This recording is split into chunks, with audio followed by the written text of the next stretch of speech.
E agora entrando no assunto que todos querem saber.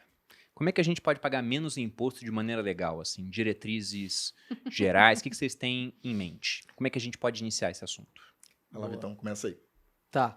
Eu acho que eu vou dar o ponto de vista macro aqui, principalmente da consultoria, porque a gente tem vários caminhos. E o Vitor pode complementar com um específico ali, principalmente de previdência, que eu acho que é um dos melhores até, ou mais democráticos. Basicamente, uma pessoa ela pode pensar em economia desde como investidor na física ali do dia a dia, como ela poderia economizar ali aqueles impostos, poxa, cheguei num patrimônio legal, estou ali com um patrimônio familiar ali e me preocupo com a sucessão desse patrimônio. Existem maneiras de economizar? Existem.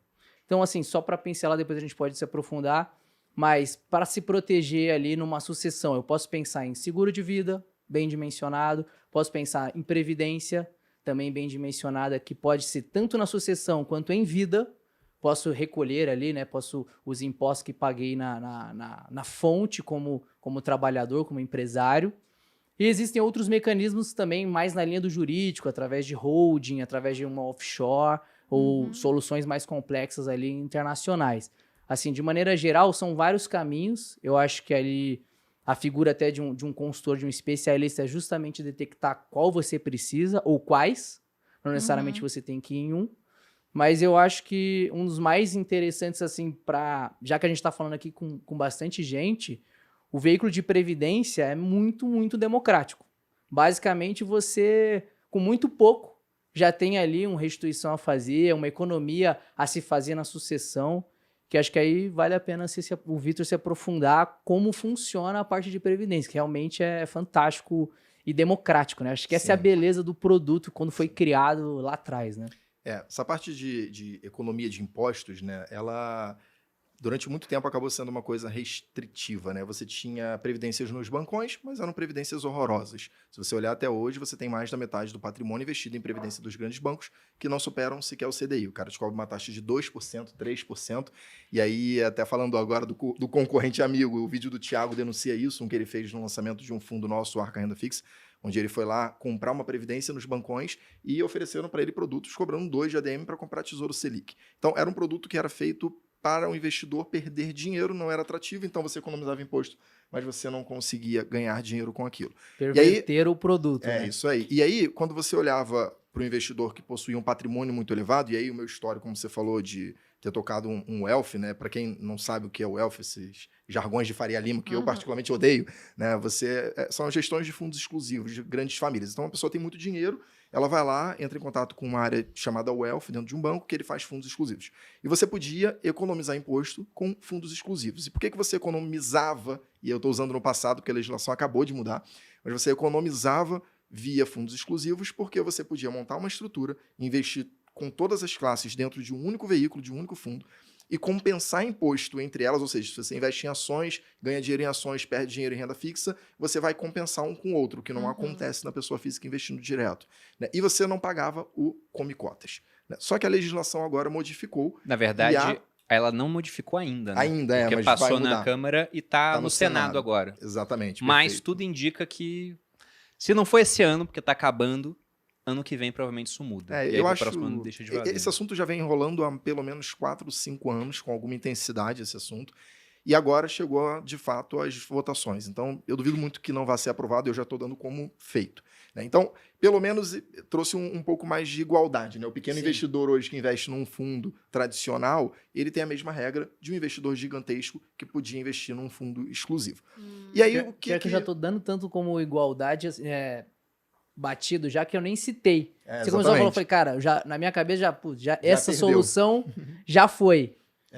Enfim, aqui é Brasil, até o passado é incerto, então, né? o que eu ia falar, eu acho, totalmente achismo, tá, gente, que não vai passar esse ano. Porque o que está acontecendo? Aqui a gente está falando de fundo exclusivo, há pouco tempo vocês devem ter acompanhado toda a questão do PL dos super ricos, PL das offshores, que queria tributar offshores, que nada mais são do que empresas que elas ficam fora do Brasil. Sim. Só que geralmente o pessoal, quando abre uma empresa assim, abre num país de tributação amigável. Sim. Que é um eufemismo para um país que não tem imposto. Às vezes imposto zero, né? ou muito baixos. Então o pessoal pega jurisdições no Caribe, tem alguns outros países ideais para isso, aí o cara abre a empresa lá. E com essa empresa ele consegue investir no exterior e ele não tem que pagar imposto naquele país. Além do que ele está protegido na parte da sucessão. Porque se você compra uma casa nos Estados Unidos, e uma casa lá vai ser cara, né? Vamos supor que ela custe $100 mil, que dá R$500 mil. E eu acho que talvez não tenha tantas casas custando só isso lá nas principais cidades, principalmente. Se você vem a falecer, o imposto sobre a herança lá, por estrangeiro, porque para quem é residente fiscal americano é diferente a regra. Eles têm uma série de isenções, milionárias inclusive, mas se você é estrangeiro, você vai ter um imposto de até 40% sobre isso. Nossa. 40% sobre R$500 mil aqui convertendo dá 200 mil. Só para você passar a casa que já era da sua família para eles. Uhum. Agora, você está no offshore, a offshore não morre. Então, o que acontece é, a offshore continua sendo a dona da casa, você que tinha as cotas falece, aí o evento de sucessão se dá nas Ilhas Caimã, nas Ilhas Virgens Britânicas, e não se paga imposto. Então, era uma maneira de se proteger. Logicamente, a gente não pode ser ingênuo, muita gente usa offshore para fazer coisas erradas, com certeza. Igual o pessoal usa notas de dólar para vender drogas, né? Então, a questão instrumento em si, ele pode ser usado para coisas boas ou para coisas ruins. O caráter dele é neutro. E o que está acontecendo é que, através de mudanças na lei, já aprovaram na Câmara dos Deputados que offshore vai passar a ser tributada, com come-cotas anual, ou seja, um imposto de 15% todo ano. E que, para fundo exclusivo, que o Vitor estava falando, vai ter um come-cotas semestral, exatamente como acontece em vários fundos de investimento. E aí a gente falou, poxa, vai ficar igual, né? O investidor normal, o investidor rico. Vai ficar igual sem o come-cotas. Quem criou essa desgraça foi o Lula, lá atrás, no primeiro mandato dele. Então podia ser 100, né? Mas, infelizmente, o Estado quer sempre arrecadar mais, então tá acontecendo. Mas ainda há uma saída, né? Eu acho que esse é o grande recado que a gente pode trazer aqui. Ainda temos esperança. Ainda conseguimos fugir um pouquinho da mordida do leão, diminuir um pouco esse impacto, que são nos veículos previdenciários. Então, existem produtos isentos, deve ter uma galera agora aqui no chat falando, não, mas ILCI, ILCA, o fundo imobiliário, de fato, há alguns produtos isentos que você simplesmente não paga imposto, mas nem todas as estratégias você consegue cobrir com esse tipo de investimento. E aí a previdência acaba sendo um caminho muito natural, né, tanto para o investidor que tem fundo exclusivo, que hoje vem procurando um mecanismo de montar um fundo de previdência, então deixou de ter um fundo exclusivo tradicional, passou a ter um fundo exclusivo previdenciário. Porque ele traz alguns benefícios e esse benefício é para qualquer pessoa. Então, por exemplo, na Grão, a gente tem 2 fundos de previdência, o Arca Multimercado, tradicional, que tem mais de 1 ano de história já, fizemos um lançamento aqui, inclusive, com vocês, e lançamos depois um focado apenas na parcela de renda fixa, para o investidor mais conservador. Diga a verdade, né? Para minha avó, a gente abriu para o restante das pessoas. Foi bem isso, é o fundo da avó do Perini, eu falo isso toda vez, inclusive. E esse veículo, ele é um veículo que com apenas R$100 a pessoa consegue investir. E ele traz uma série de benefícios. Então, começando aqui, você consegue reduzir até 12% da sua renda bruta tributável.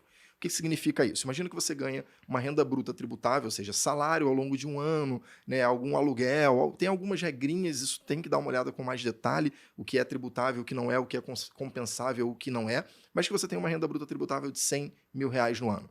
Né? Você pode pegar até 12% dessa renda bruta tributável e investir num PGBL. Quando você investe no PGBL, você está contribuindo para o seu futuro. Tá? Você está investindo esse dinheiro para ele render para você ao longo dos anos como um fundo de investimento tradicional, só que com um benefício. Você pode, na hora de declarar o seu imposto de renda, você pode retirar esses R$12 mil que você investiu no PGBL da sua base tributável. Então, sua renda bruta tributável para o governo vira R$88 mil. Uhum. Só que lembrando, você já pagou o imposto sobre esses R$12 mil que você investiu no PGBL. E aí, no ano seguinte, quando você for fazer a sua declaração de imposto de renda, e aí você tem que seguir algumas regrinhas, você vai pegar e vai fazer a declaração pelo modelo completo, em vez do modelo simplificado. E não se assuste, se você faz no simplificado agora, você pode alterar ano que vem, isso não é um problema. Muitas pessoas falam, não vou fazer o PGBL porque eu faço no simplificado. É só mudar. Né? Inclusive, você fez essa semana uns stories explicando a simulação. Isso é super educacional, as pessoas aprendem como fazer essa simulação, eu acho isso incrível. Mas você pode ir lá no aplicativo da Receita Federal, fazer a simulação e ver quanto você poderia economizar. E no ano seguinte você recebe o famoso Pix do Leão. Né? Então você vai receber um Pix que nesse meu exemplo aqui simplista, apenas considerando isso, sem nenhuma outra dedução que você pode colocar por ter dependente, gasto com a educação dos seus filhos, tem uma série de outras deduções que você pode incluir por mudar o modelo da sua declaração de imposto de renda, só por isso você receberia R$3.300 de volta do governo. só por investir. Não há nenhum investimento no Brasil onde você invista 12 mil e receba 3.300, seja de onde for. E se você tiver algum investimento que promete isso, provavelmente é uma pirâmide, tá? Então, entre em contato com alguém, ou da Portfólio ou da Grão, que a gente vai te ajudar a sair disso, porque provavelmente é uma pirâmide. Mas esse não é, porque vem do governo de fato, é uma isenção.